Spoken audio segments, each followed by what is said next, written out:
Salut à tous, je vous présente aujourd'hui mon test de cette table à induction 3 foyers Sauter SPI 4360X. Donc là c'est le packaging, on la reçoit dans le polystyrène que vous voyez actuellement, il n'y a pas de carton d'emballage. Sur la table, une étiquette nous rappelle que cette table à induction est fabriquée en France. Ce qui différencie le modèle 4360X du modèle 4360B, c'est la baguette en face avant. Sur le modèle X, elle est en inox brossé et elle fait 2 cm de large. Sur le modèle B, elle est de couleur noire. Les accessoires fournis sont les suivants. On a tout d'abord une bande d'étanchéité à monter soi-même, une notice utilisateur et une documentation technique. La notice n'est pas spécifique au modèle 4360X. Par ailleurs, elle donne peu d'informations.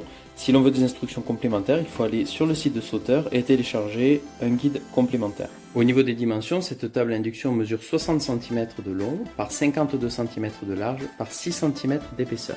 Les dimensions d'encastrement sont standards, 56 cm de long par 49 cm de large, dans un plan de travail en 38 ou en 28 mm d'épaisseur. Voici le cordon d'alimentation de cette table, elle mesure 1,20 m de long, et si l'on tient compte des fils qui ne sont pas dans la gaine, cela fait 8 cm supplémentaires. Il y a 5 fils dans la gaine, 2 phases, 2 neutres et une terre, sachant que les fils sont déjà assemblés entre eux en sortie d'usine. Voici comment se présente la table lorsqu'elle est retournée. Comme vous pouvez le voir, le ventilateur est intégré à la coque et se situe en partie arrière. Par ailleurs, une étiquette nous donne des informations concernant le raccordement électrique de cette plaque. Voici le dos de la table avec le joint collé.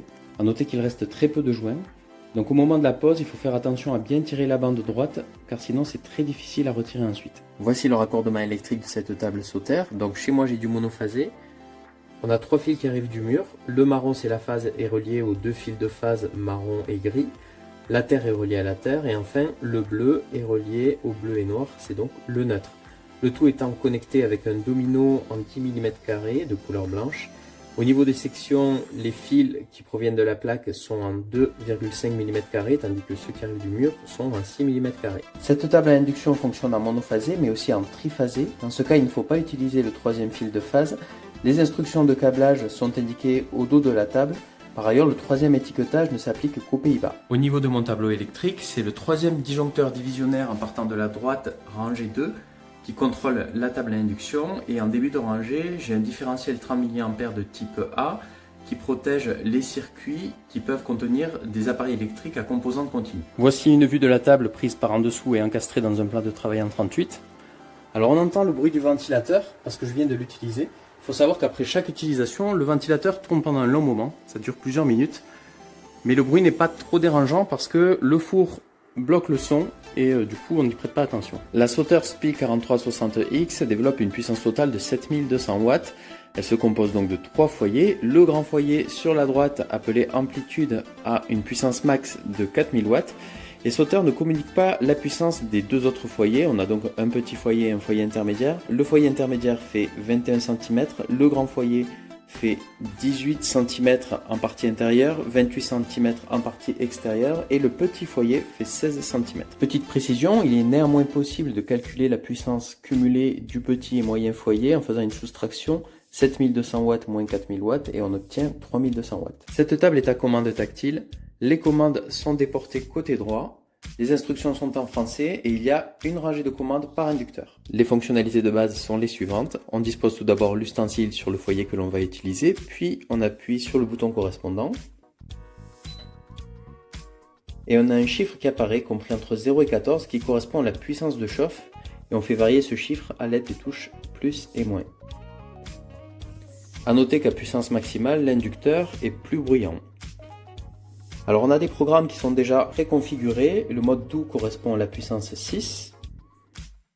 Le mode vif correspond à la puissance 10. Et en boost, on est donc à puissance maximale. A noter qu'une fois la table utilisée, on a un témoin résiduel de chauffe avec la lettre H qui apparaît sur l'afficheur. Petite précision concernant l'utilisation du mode boost. Sur cette table, j'ai l'impression qu'il ne se désactive pas tout seul au bout d'un certain temps, contrairement à d'autres modèles de table. J'ai fait le test en faisant bouillir de l'eau pendant 15 minutes et au bout de 15 minutes, la fonction boost était toujours active. Il y a 4 fonctions spécifiques sur cette table à induction. Tout d'abord le mode Easy Cook appelé Echo sur le panneau de commande. Ça permet d'identifier l'inducteur approprié en fonction du diamètre de l'ustensile utilisé. Donc là par exemple, je vais allumer mon foyer amplitude, choisir une puissance de chauffe et j'appuie sur le bouton Echo. Et j'ai le message EC qui apparaît, ça signifie que ma casserole a le bon diamètre pour ce foyer. Si j'avais utilisé une casserole plus petite, j'aurais eu le message EC NO qui aurait été indiqué. Et dans ce cas, il fallait changer de foyer. Ça permet d'économiser de l'énergie. La deuxième fonctionnalité est beaucoup plus classique, c'est un minuteur intégré. Donc je vais à nouveau allumer mon foyer amplitude, sélectionner une puissance de chauffe. Et avec les touches moins et plus, on va définir un temps de cuisson qui est compris entre 1 minute, l'indicateur ici c'est des minutes, et 99 minutes. Voilà. Et quand on arrive à terme, on a un témoin sonore qui indique que la cuisson est terminée. La troisième fonctionnalité de cette table, c'est le mode tempo que l'on voit tout à droite du panneau de commande. Ça permet d'afficher le temps écoulé en minutes depuis le dernier réglage de chauffe. Donc dans la pratique, on allume un foyer et supposons que je lance la cuisson mais que j'oublie d'activer la minuterie et que je m'éloigne dans une autre pièce pendant plusieurs minutes. Quand je reviens, si j'appuie sur la touche tempo, je vais avoir le nombre de minutes écoulées depuis mon dernier réglage de chauffe. La dernière fonctionnalité, c'est le verrouillage de la table, par exemple pour la nettoyer avec une éponge humide. Donc pour ce faire, on va appuyer simultanément sur les touches moins et plus de la minuterie, en ranger une, et on laisse les doigts sur la plaque. Et on a le message bloc qui apparaît. Ça veut dire que mes 3 foyers à induction sont bloqués et inutilisables. Donc je peux nettoyer ma table. Et lorsque je veux utiliser par exemple mon foyer intermédiaire et que j'appuie sur la touche, j'ai le message bloc qui m'indique que ça ne marche pas. Donc on désactive en appuyant à nouveau sur moins et plus, on laisse les doigts appuyés. Et ma table est à nouveau utilisable. Je vais maintenant faire un test en faisant bouillir de l'eau. Donc j'ai rempli la casserole à 1/3 environ avec de l'eau du robinet. Je me suis mis sur le foyer amplitude et je vais passer en puissance maximale. On va chronométrer tout ça et je vais accélérer la vidéo.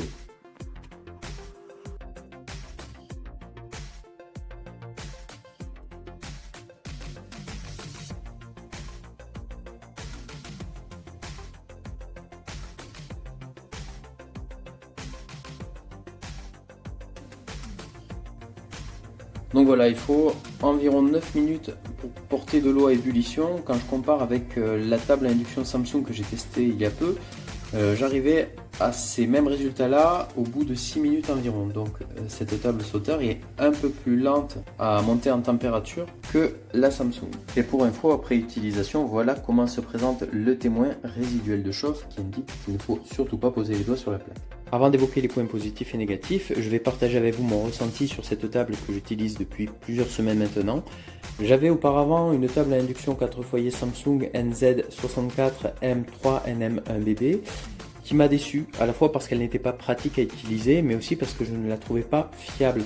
J'avais notamment des problèmes de coupure sur mon différentiel 30 mA au tableau électrique, et depuis que j'ai changé de table, je n'ai plus aucun souci. Et quand je la compare avec le modèle Samsung, elle est meilleure sur quasiment tous les points. Que ce soit par exemple sur la fiabilité, sur le tactile qui réagit mieux, sur le nombre d'options. Il n'y a que sur la montée en chauffe que la Sauter est moins bonne que la Samsung. Au niveau des points positifs, cette table à induction Sauter 4360X est fiable. Elle présente un bon rapport qualité-prix. J'apprécie le grand foyer de 4000 watts. J'apprécie également les commandes tactiles, l'interface claire et en français et la praticité des fonctions intégrées. En outre, c'est une table qui est facile à nettoyer. J'apprécie aussi les 2 phases et les 2 fils de neutre qui sont déjà sertis en usine. Le design est réussi et enfin c'est une table fabriquée en France. Au niveau des points négatifs, je regrette que les joints ne soient pas déjà posés en usine. Il n'y a pas de crochet de fixation au plan de travail. Le boost ne se désactive pas automatiquement. La montée en chauffe est un peu longue. Ensuite, Sauter ne communique pas la puissance des foyers en 16 et 21 cm. Le guide d'utilisation est trop succinct à mon goût. Et enfin, il n'y a pas de carton de protection, seulement du polystyrène et un film plastique. En conclusion, la Sauter SPI 4360X est une très bonne table à induction. Elle est abordable, fiable et agréable à utiliser. Et elle se démarque de la concurrence par des options utiles et une interface claire et simple à prendre en main. Cette vidéo est maintenant terminée, j'espère qu'elle vous a intéressé et moi je vous retrouve prochainement pour un autre test. Salut!